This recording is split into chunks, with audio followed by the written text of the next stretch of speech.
Ефективно отстраняване на татуировки се извършва с така нареченият Q-Switch Nd:YAG лазер.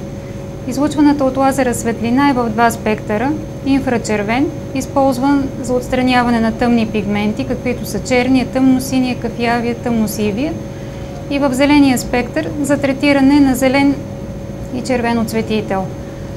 Белият, жълтият и светлосиният цвят не реагират.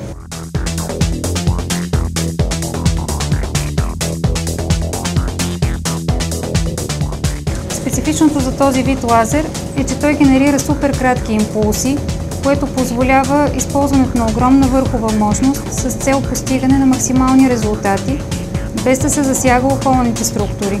Лазерната светлина се поглъща от пигмента, при което гранулите на оцветителите се разпадат на множество малки частици, чието размер позволява те да преминат безпрепятствено през стените на лимфните и кръвоносните съдове и да се отделят от организма по естествен път.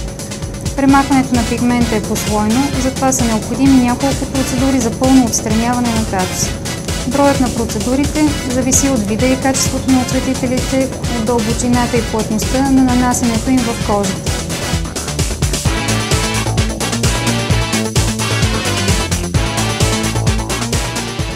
Непосредствено след процедурата кожата е леко зачервена и оточна. На места, където оцветителят е нанасян повърхностно, е възможно да се образува финно нараняване. Препоръчва се няколко дни след процедурата да се използва подхранващ продукт.